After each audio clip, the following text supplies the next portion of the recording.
আসসালামু আলাইকুম। কি অবস্থা, কেমন আছেন সবাই? আজকের ভিডিওতে আমি আপনাদের দেখাবো কিভাবে আপনার ইউএসবি পোর্টের যদি কোনো প্রবলেম হয়, যদি ঠিকভাবে কাজ না করে সেটিকে কিভাবে ঠিক করবেন। বেসিক্যালি আপনার ইউএসবি পোর্টের যদি সফটওয়্যার জনিত কোনো কারণে কাজ না করে তাহলে আপনি এই প্রসেসটি দেখে সেটিকে ঠিক করে নিতে পারবেন। আর এরকম আরও যদি টিপস অ্যান্ড ট্রিক্স আপনাদের জানার প্রয়োজন হয় তাহলে অবশ্যই আমাদের চ্যানেলটিকে সাবস্ক্রাইব করে রাখবেন এবং সেই সাথে আমাদের যে ফেসবুক পেজটি আছে সেটিকে অবশ্যই ফলো দিয়ে রাখতে ভুলবেন না। ফিরে আসছি ইন্ট্রোটির পর।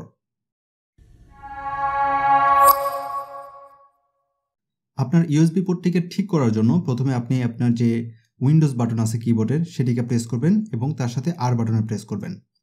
প্রেস করলেই আপনার রান মেনুটি রান হয়ে যাবে এবং এখান থেকে আপনি এখানে লিখবেন powerconfig.cpl। powerconfig.cpl লিখে আপনি ওকে বাটনে প্রেস করবেন। ওকে বাটনে প্রেস করার পর আপনার পাওয়ার অপশন চলে আসবে। এখান থেকে আপনি যাবেন চেঞ্জ প্ল্যান অপশনে বা চেঞ্জ প্ল্যান যে সেটিং এখানে চলে যাবেন। যাওয়ার পর আপনি এখানে চলে যাবেন চেঞ্জ অ্যাডভান্স পাওয়ার সেটিং অপশনে। এখানে আসার পর আপনি এখানে দেখবেন যে আপনার হার্ড ডিস্কের এগুলো লাগবে না। আপনি নিচের দিকে দেখবেন যে লেখা আছে ইউএসবি সেটিংস। আপনি এখানে যে প্লাস দেখতেছেন এখানে ক্লিক করে এটিকে এক্সপ্যান্ড করে নেবেন। নেওয়ার পর আপনি এখানে দেখবেন ইউএসবি সিলেক্টিভ সাসপেন্ড সেটিং। আপনি এখানে প্লাসে ক্লিক করে এটিকে এক্সপ্যান্ড করে নেবেন। নাও আপনার যদি ডেস্কটপ হয় তাহলে আপনি হয়তোবা এখানে জাস্ট প্লাগ ইন অপশনটি দেখবেন, আর যদি আপনার ল্যাপটপ হয় তাহলে এখানে অন ব্যাটারি অপশনও দেখবেন। বেসিক্যালি হয় কি, এই দুটি অপশন যদি আপনার ইনেবল থাকে তাহলে আপনার যে ইউএসবি পোর্টগুলো যেগুলো আপনি ব্যবহার করেন না সেই ইউএসবি পোর্টগুলোকে এই ফাংশনের মাধ্যমে সাসপেন্ড করে দেওয়া হয়। ওইগুলোতে পাওয়ার আপনার সাপ্লাই করা হয় না তেমন পরিমাণ, এবং এই জন্য আমরা যখন ওই ইউএসবি পোর্টগুলো ব্যবহার করতে চাই তখন আমাদের ইউএসবি যে ডিভাইসগুলো আছে সেগুলোকে ডিটেক্ট করতে পারে না। না, ওটিকে ঠিক করার জন্য আপনি এখানে জাস্ট করবেন কি, আপনার যদি ব্যাটারি অপশন যদি চান যে এখানে ডিসেবল করবেন, জাস্ট এখানে ইনেবলে ক্লিক করবেন। ক্লিক করে এখান থেকে এটিকে ডিসেবল করে নেবেন। আবার আপনি যদি প্লাগ ইন অপশন দিয়েও এটিকে ডিসেবল করতে চান, জাস্ট এটিকে সিলেক্ট করবেন এবং এটিকে ডিসেবল করে দেবেন। এটিকে ডিসেবল করে দিলেই আপনার দেখবেন যে আপনার যে প্রবলেমটি আছে, অর্থাৎ আপনার যদি কোনো এই সাসপেন্ড যে ইউএসবি পোর্ট থাকে সেটি এখন আপনার কাজ করা শুরু করে দিবে। জাস্ট এটিকে আপনি ডিসেবল করে দিয়ে এখানে অ্যাপ্লাই করবেন এবং তারপর ওকে করে দেবেন। তাহলে আপনার ওই পোর্টগুলো আশা করি কাজ করা শুরু করবে। ফার্স্ট মেথডটি অ্যাপ্লাই করার পরও যদি আপনার এই প্রবলেমটি ঠিক না হয় তাহলে আপনাকে এখন সেকেন্ড প্রবলেমটি করে দেখতে হবে। সো এই জন্য আপনি জাস্ট আবার কাজ করবেন কি, আপনার যে কিবোর্ডের উইন্ডোজ বাটন এবং আর বাটনে প্রেস করবেন। করার পর আপনি এখানে দেখবেন রান মেনু চালু হয়ে যাবে। নাও আপনার রান মেনুতে আপনি টাইপ করবেন device management dot MSc. Device মানে ডিভ ম্যানেজমেন্ট, যেটি এটা ফুল হচ্ছে ডিভাইস ম্যানেজমেন্ট, এটি লিখে আপনি জাস্ট এখানে ওকে করে দিবেন। ওকে করে দেওয়ার পর আপনার এখানে ডিভাইস ম্যানেজার অপশনটি চলে আসবে বা উইন্ডোটি চলে আসবে।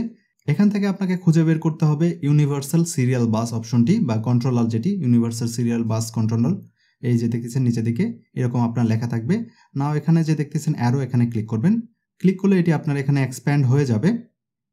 নাও এখান থেকে আপনার দেখতে হবে যে ইউএসবি হোস্ট কন্ট্রোলার যে অপশনগুলো আছে সেগুলোকে আপনার ডিলিট করে দিতে হবে বা এখান থেকে আনইনস্টল করে দিতে হবে। নাও দেখতেছেন আমার এখানে অনেকগুলো আছে ইউএসবি হোস্ট কন্ট্রোলার। আমার দুটি দেখতেছেন, একটি দুটি, হয়তোবা আপনার অন্য কোনো সেটিং থাকতে পারে বা অন্য কোনো নামে থাকতে পারে। জাস্ট আপনি দেখবেন এখানে ইউএসবি হোস্ট কন্ট্রোলার কোনটা লেখা আছে। এখানে দেখছেন আমার লেখা আছে ইউএসবি ইনহ্যান্স হোস্ট কন্ট্রোলার। আপনার হয়তোবা জাস্ট থাকতে পারে ইউএসবি হোস্ট কন্ট্রোলার। নাও আপনার যে ইউএসবি হোস্ট কন্ট্রোলার আছে এটিকে প্রথমে আপনি সিলেক্ট করবেন। করার পর আপনার মাউসের রাইট বাটনে ক্লিক করবেন। ক্লিক করার পর এখান থেকে আপনি আনইনস্টল ডিভাইস এটিকে ক্লিক করবেন এবং এটিকে আনইনস্টল করে দিবেন।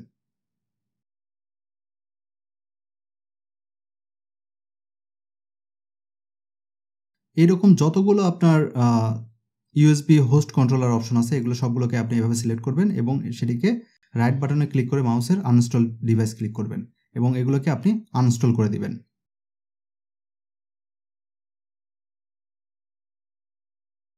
আনইনস্টল করে দেওয়ার পর আপনার কম্পিউটারটাকে আপনি রিস্টার্ট দিবেন এবং উইন্ডোজ অটোমেটিক্যালি আপনার যে ড্রাইভারগুলো প্রয়োজন সেগুলো এখানে ইনস্টল করে নেবে এবং আমি হোপফুল যে আপনাদের যে প্রবলেমটি আছে ইউএসবি প্রবলেম সেটি সলভ হয়ে যাবে। সো এই ভিডিওটি যদি আপনাদের ভালো লেগে থাকে তাহলে অবশ্যই ভিডিওটিতে একটি লাইক দিতে ভুলবেন না। আর যদি আপনাদের কোনো কিছু জানার থাকে তাহলে অবশ্যই ভিডিওর কমেন্ট বক্সে কমেন্ট করতে ভুলবেন না। আর যারা এখনও আমাদের এই চ্যানেলটিকে সাবস্ক্রাইব করেনি তারা অবশ্যই ভিডিওটির নিচ থেকে সাবস্ক্রাইব করে নিতে ভুলবেন না এবং সেই সাথে আমাদের যে ফেসবুক পেজটি আছে সেটিকে ফলো করতে ভুলবেন না। Thanks for watching.